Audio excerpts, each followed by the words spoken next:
Try natin mag-breed. Oops. Tumutuka-tuka.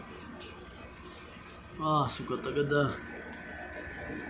Grabe, may tama agad si Bukol. Mukhang kailangan ni divider muna ata. Gentle giant talaga. Tapang ng babae. Wawa naman, may tama agad.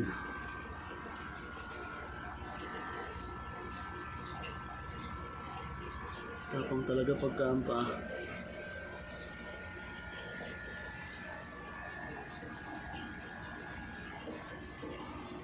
Kaya pa.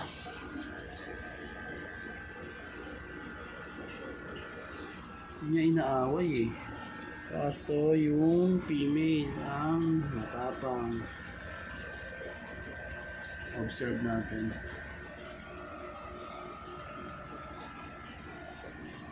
Shish, may tama.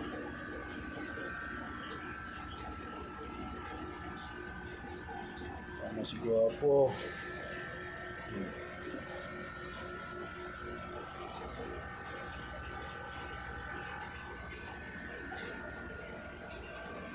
Update natin to kung magiging successful to.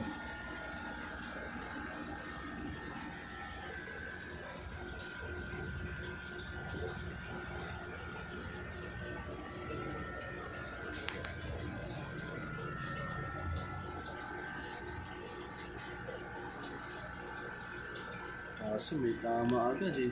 Manuka agad. Parang malapit na mag-drop tong female eh. Kaya siguro dito na lang natin siya ipapares.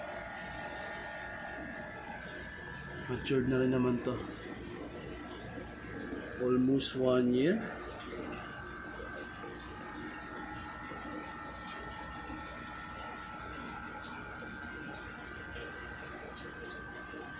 Sana lang talaga hindi mag-away or di patulan ni Bukol. Kahit na siya yung may tama.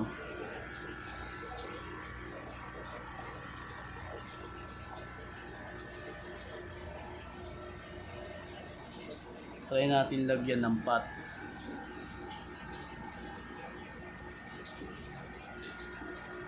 Tabayanan lang natin kasi baka biglang mag-away, iniwanan.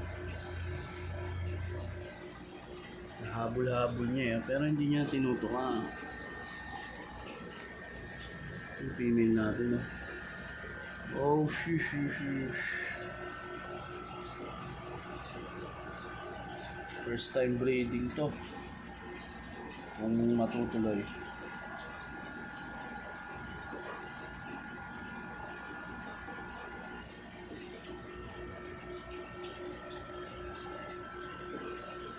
Dito na lang muna siguro. Pero antabayanan pa rin natin. Sana.